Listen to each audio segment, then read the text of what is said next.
ये ताप हमको कम घेरे, तो भगवान का भजन एक सहज उपाय है। आप अपने घर में जो दो ही लोग हो, पति पत्नी ही हो, बेटा बहू पति पत्नी, जो चार नाती पोते मिला करके चार लोगों को बैठ करके 10 मिनट भगवान का संस्मरण करो। देखो अन्य लोगों की अपेक्षा आपका परिवार अलग दिखेगा।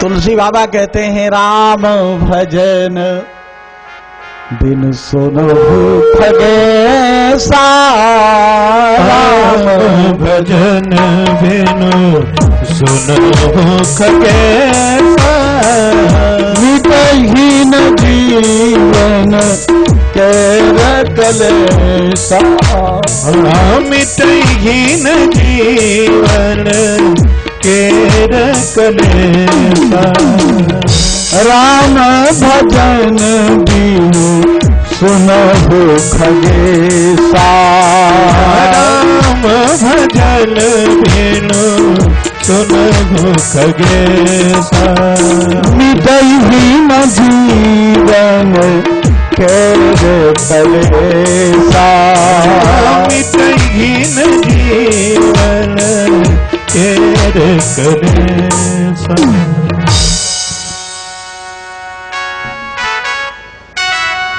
किसी भी बीज का अंकुरारोपण भागवत के महात्मा का उदाहरण,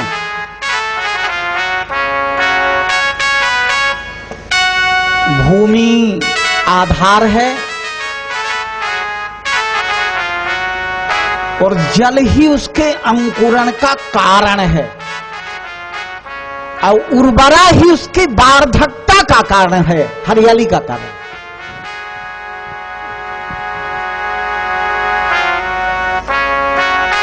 आधार और आधे ये दोनों भगवान हैं।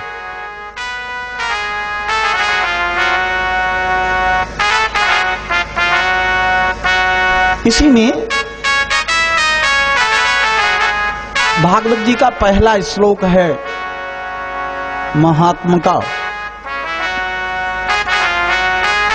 नैमिषे सूतमासीन मभिवाद्य महामतिम कथामृत रसास्वाद कुशलः सौनको ब्रवीत।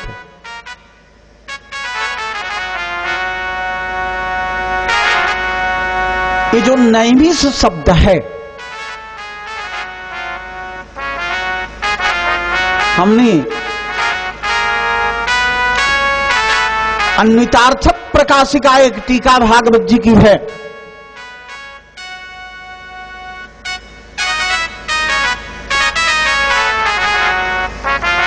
उसमें लिखा है निमेह तिरोधानम हीयते इति नैमिषा।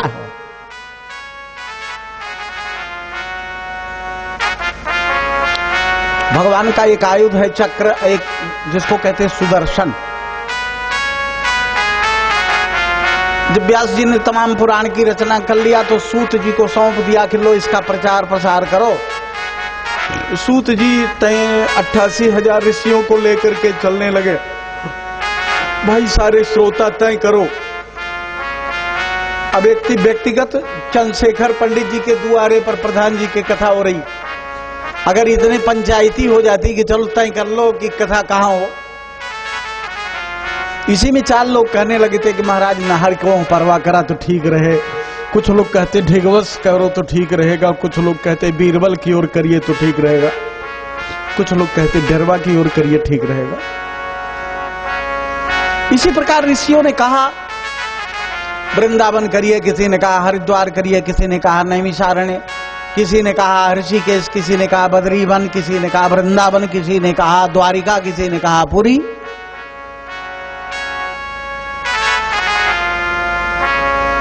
तो भगवान के यहां विवाद पहुंचा, महाराज तय नहीं हो पा रहा है, कहां किया जाए।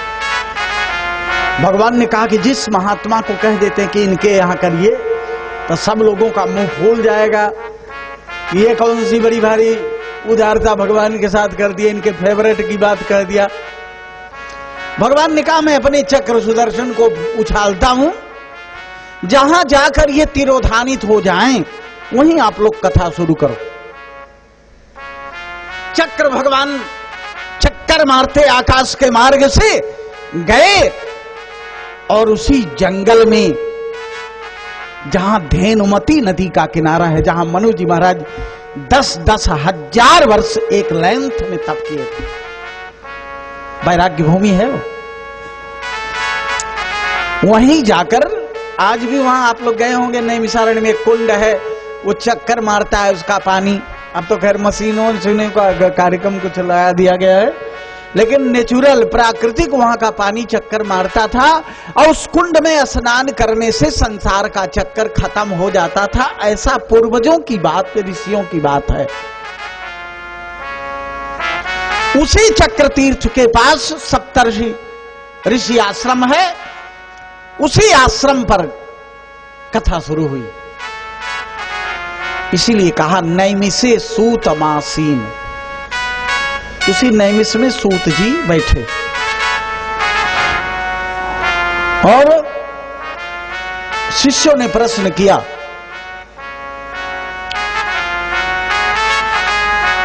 महाराज शौनक जी शिष्यों का प्रतिनिधित्व कर रहे हैं। अज्ञान ध्वांत विध्वंस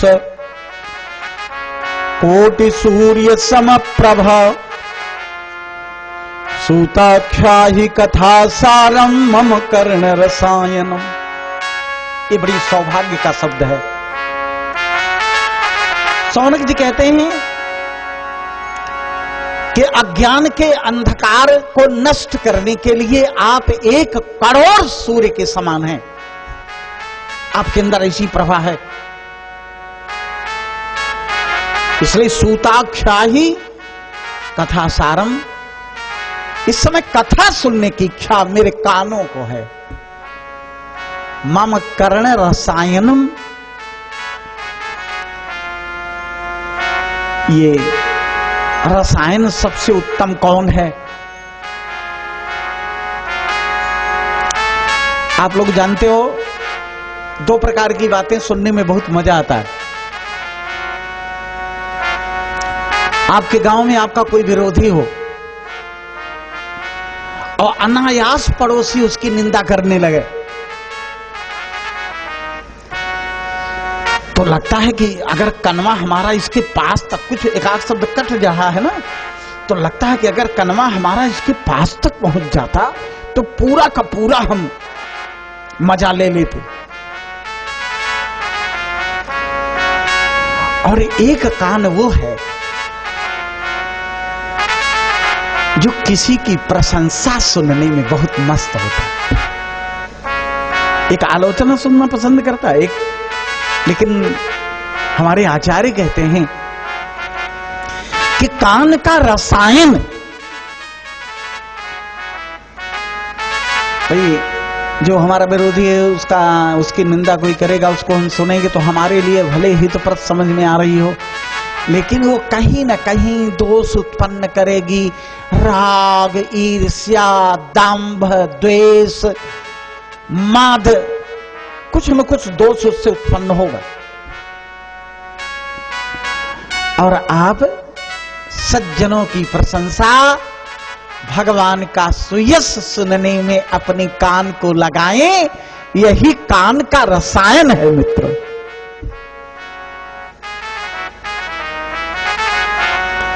आज महाराज शौनक जी कहते हैं मम कर्ण रसायन। ये लगता है कि ये श्रुति जो है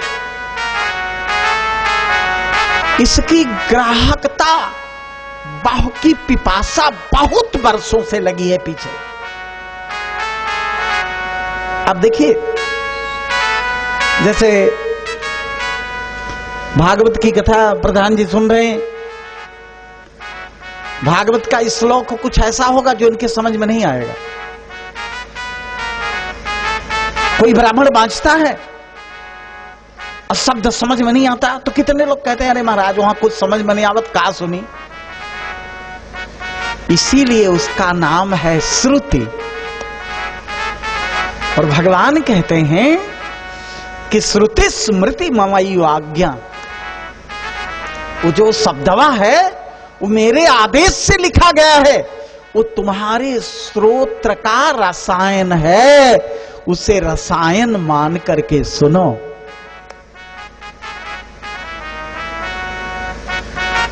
वो समझ में ही आवे, कोई आवश्यक नहीं। तो ये कहते हैं कि एक बात और मैं कहना चाहता हूं, श्रेयसाम जद भवे श्रेयः पावनानां च पावनम् कृष्ण प्राप्तिकरं शाश्वत साधनं तद्वदाधुना। क्या बात। देखो, चाहे हम लोग जो करें, हमको श्रेय का मार्ग अपनाना चाहिए। ये जन्म मरण का संकट मित्रों बहुत बड़ा जीवन के समक्ष है।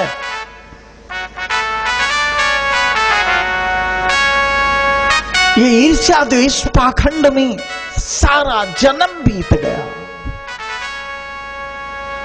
थोड़ा सा बचा है, वो भी उसी तरफ खींच रहा है। किसी तरह से इसका चक्कर छूट जाए, इसी का उपाय है भागवत। और भागवत ही उपेय। इसलिए कि श्रेयसाम जद भवे श्रेया, मेरी जिज्ञासा है कि जो श्रेय को श्रेयत्व तो दे सके, पावनानां च पावनम, जो पावन को भी पावन बना सके, और कृष्ण प्राप्ति करम शाश्वत, ये कठिन शब्द है। ये कहते हैं कि निरंतर भगवान की चाहने की इच्छा, भगवान को प्राप्त करने की इच्छा निरंतर हृदय में बन जाए, ऐसा उपाय। ये बड़ा कठिन है। हम लोग बाबा हैं, साधु हैं, सब कुछ त्याग करके तीर्थ में रह रहे हैं, लेकिन निरंतर भगवान की चाह बन जाए, ये बड़ा दुर्लभ है, बड़ा कठिन विषय। चित्त वृत्तियां अपने निजी स्वार्थ के लिए सांसारिक साधनों की ओर ज्यादा दौड़ती हैं।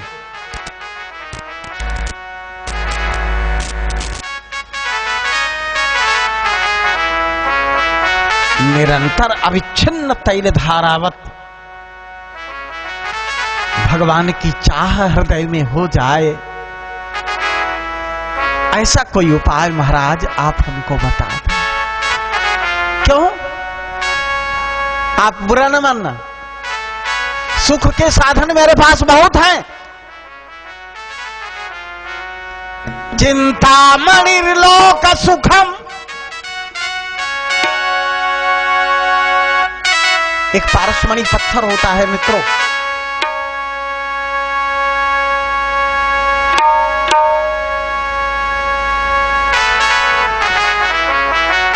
पारसमणि पत्थर के अंदर एक गुण होता है, लोहा में छुआ दिया जाए तो सोना बना देता है। प्रधान जी सुन रहे हो ना? भंडारा का चिंतन तो नहीं करना, और थोड़ा और नजदीक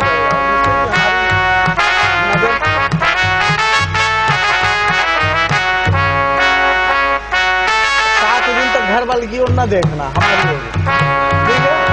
हम जब निहारें तो आपकी नजर मिलनी चाहिए, सपोर्ट आपका मिलना चाहिए, हम सुन रहे बस, और तो सब लोग हैं।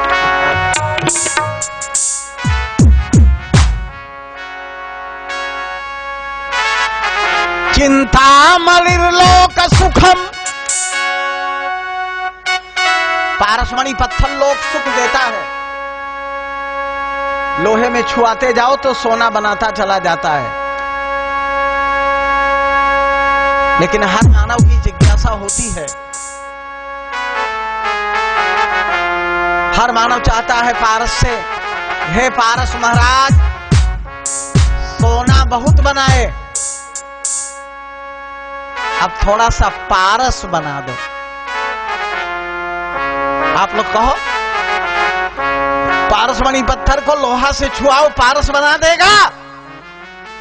वो कहेगा सोना चाहे जितना बनवा लो, पारस बनाने की क्षमता मेरे अंदर नहीं।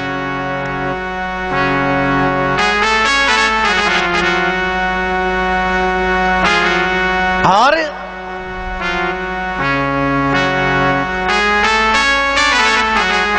वो तो छुआने से सोना बनाता है।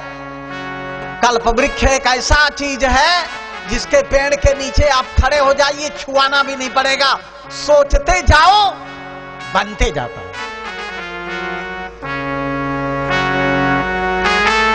ये दोनों लोग सुख देने वाले हैं, इससे लोग परलोक दोनों सुख बन सकता है। लेकिन कहते हैं प्रयच्छति गुरु प्रीतो, सदगुरु की प्रीति से क्या मिलता है? पारस पारस नहीं बना सकता, कल्प वृक्ष नहीं बना सकता, लेकिन कोई महापुरुष चाह ले तो महापुरुष बना सकता है। इसलिए तुलसी बाबा अपनी पंक्ति में एक उपमा ढूंढते हैं। कहते नहीं दरिद्र सम दुख जग माही, संत मिलन सुख जग नाही। नहीं दरिद्र सम दुख जग माही, संत मिलन सम सुख जग नाही। पतार वचन मन काया, सहंत सहज भाव खागराया।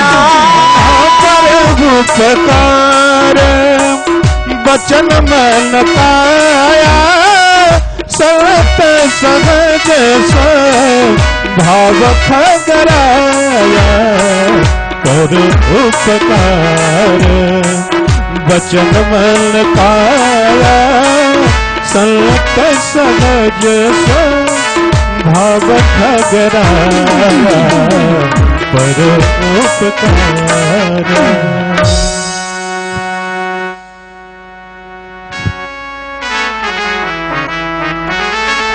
महाराज श्री सूत जी महाराज से सौनक जी कहते हैं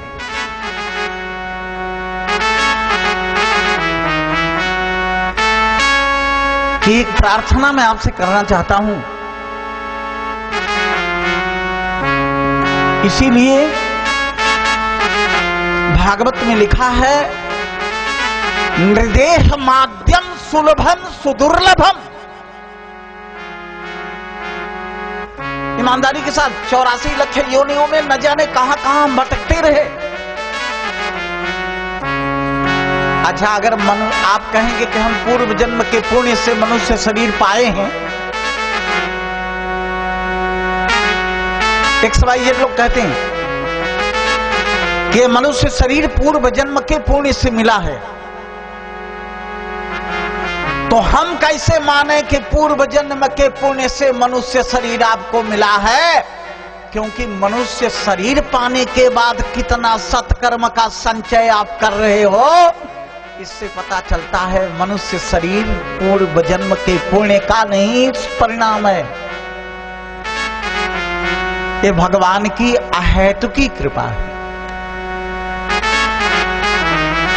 इसीलिए सुदुर्लभम सुलभम हृदय माध्यम, ये दुर्लभता का विषय था। सौभाग्य से भगवत कृपा से मुझे सुलभ हो गया। तो अब नाव सुंदर मिल गई और सागर में गिर भी गई नाव। अब नाव को पार जाने की जरूरत है और बिना कर्णधार के, बिना नाव चलाने वाले के नाव पार नहीं जाए। इसीलिए गुरु कर्णधारम, एक ऐसा कर्णधार ढूंढो जो इस नाव को खे करके पार लगा सके।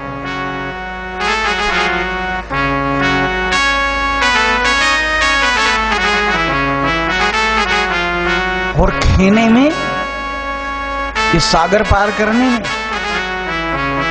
इस धारा के उस पार ले जाने में विज्ञ हो, कुशल हो, तभी पार ले जाएगा। नहीं स्वयं भी डूबेगा, तुम्हें भी बोरेगा।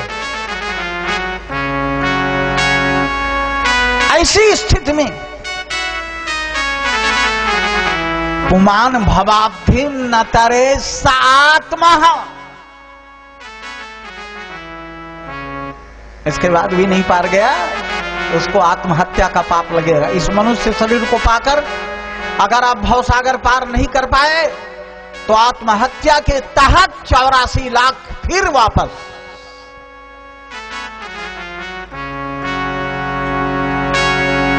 सारा परिश्रम बेकार हो जाएगा।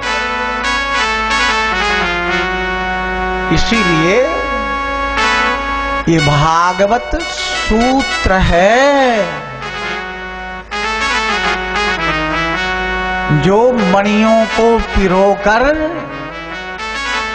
और गले की सुंदरता ही नहीं बल्कि अनुराग और विराग से हृदय को भर देने वाला मणि का हार तैयार करेगा।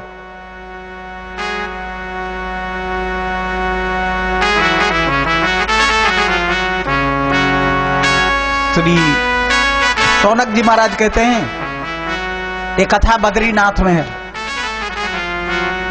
कथा का प्रारंभ बद्रीनाथ में हुआ। सनकादिक ऋषि वहां विराजे थे, क्योंकि सनकादिक एक ऐसे ऋषि हैं हमारे जो पंचहायन संयुक्ता पूर्वे सामपि पूर्वजाः। सनक, सनंदन, सनातन और सनत कुमार चारों 5 साल के हैं। और हमारे बाबा परबाबा के सामने भी 5 साल के थे, हमारे सामने भी 5 साल के हैं। इसलिए हम सबके पूर्वज,